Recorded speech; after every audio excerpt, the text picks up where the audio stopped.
You are, it seems, a man of many skills. A rare combination. Approximately, how much do you make a week? Yo, what's good, guys? Welcome to this week's market breakdown.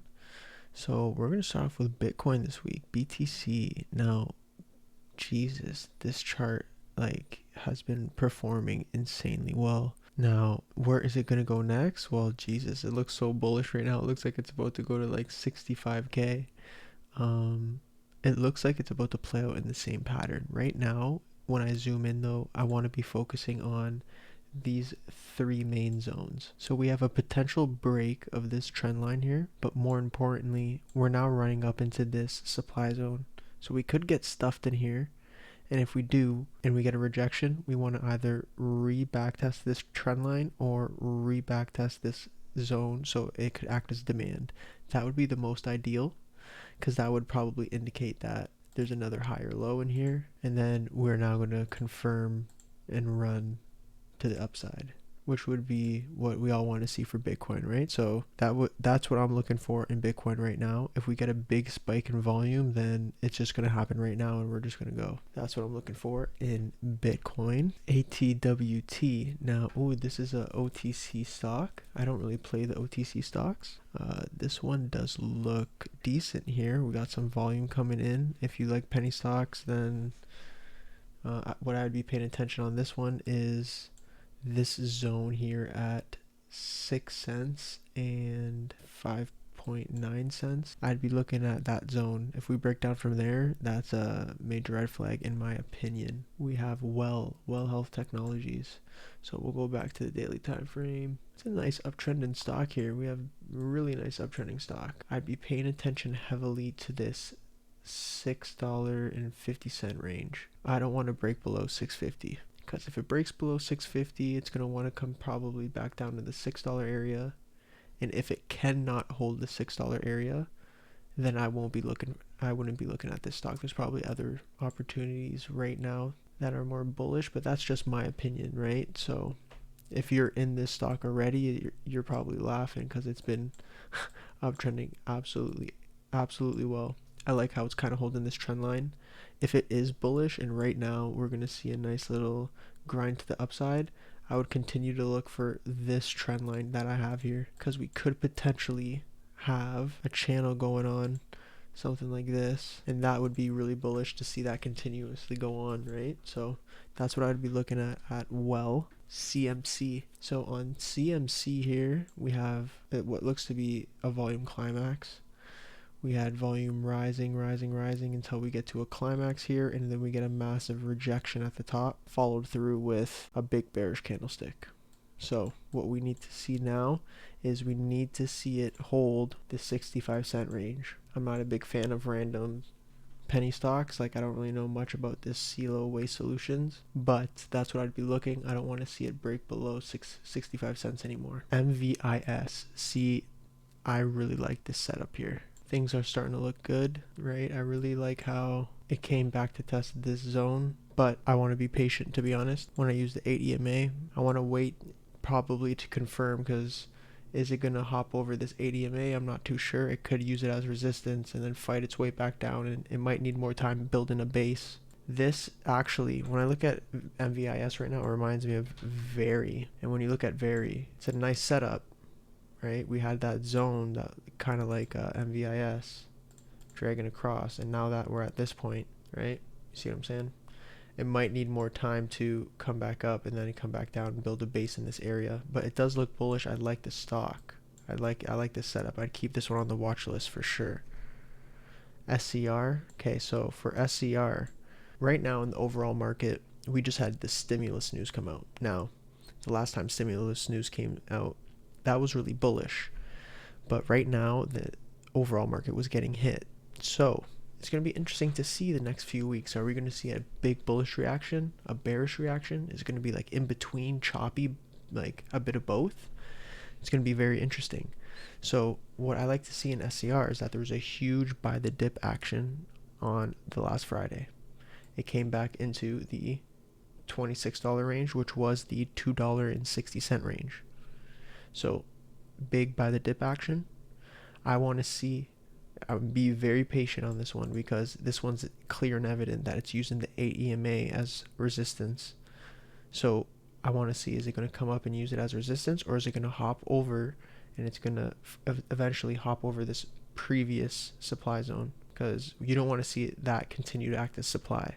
So that would be my main focus on SCR right now.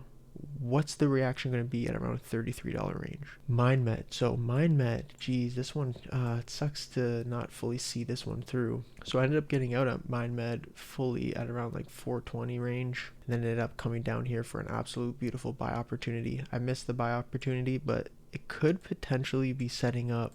We just might need a lot more time in this range, because that was a heavy supply zone. With all the bearish news in the market, this could be one of those just heavy supply zones that we got to deal with. So that's the look on Mmed now. It's very evident and clear that this has been held as demand. This is supply. We now need to see in this range. This is where we buy. This is where we sell. Anytime I'd want to enter Mmed, I would have something like this where I'm only going to lose a little bit. You got to be sharp because it moves fast, right? I'd be doing this, something like this. I like the looks of Mmed in this range, but now that I think about it, I might just wait until it kind of starts to show me. I want to see higher highs into this supply zone. So I'm not going to be fully hands-on with money into Mmed until I see the nice higher highs get built with increasing bull volume into this supply zone. And then we're eventually going to get that big breakout with good news about something psychedelic in this sector. And that would be great to see at around April, maybe a little bit after earnings or something. So I still like Mmed. I'm just keeping it on my watch list, not in my portfolio. So now we're going to go over the NAS. So right now, over the last market breakdown, what we had was, we explained how this 8 EMA is big focus right now. So we want to see, are we going to reject the 8 EMA? Right now, this is March 7th at around 9 p.m. So the markets have already opened for this week, and we're starting to see a rejection early in the morning, but it's so early that we can't tell. I want to pay attention throughout the week to this 8 EMA, and if we could hop over this 12,800 zone on the NAS 100, then maybe the stimulus news is in, and it's signaling to us that we're going to see a nice bullish reaction.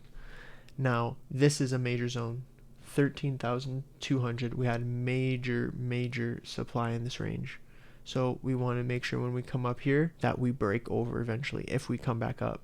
Now, if we're looking down, we still have that bearish play still in potential play. So we could be looking at something like that. So I'm still looking towards this nice gradual rise and then potential fall down, but it could also be the bottom. So we also want to keep our head on a swivel right now. So another thing you want to think about, right, before we move on to the SPX, what type of investor are you? What type of trader are you? Like right now, if you really like some of your stocks and you see that they have taken a big hit and they're on big sale, then think like 5-10 years down the road. It's not going to matter in the long run. It could be a great time to buy for the very long term, right? So really think about what type of trader you are. Don't like just watch my videos and because I'm a swing trader, you're gonna buy, and don't like only hone to my style of trading. Like think about like long-term investments as well, because it looks like in the long term this could be a great opportunity to buy, right? Like if we look at this monthly time frame and we hide all our tools, we could be eventually up here. So right now could be a great time to buy in the future. So we'll have to see eventually, but if you see what I'm trying to say, check the names is what I'm trying to say. Check the names that we're looking at. Anyways, when we look deeper into this breakdown, this week is going to be so interesting on the SPY.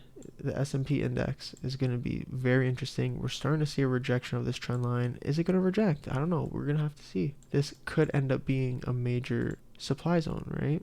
Who knows? Is this going to be just like the coronavirus bottom where they release stimulus news and then we just go for a big run? Let's hope so, right? We want to see that. But we are seeing big bearish action on the NAS and starting to see it on the S&P a little. So we're going to keep these in mind throughout the weeks. We're going to keep our favorite stocks on the watch list, and if you think the long term that it could be a nice buy to buy and hold, could very well be. That's how I started off last March.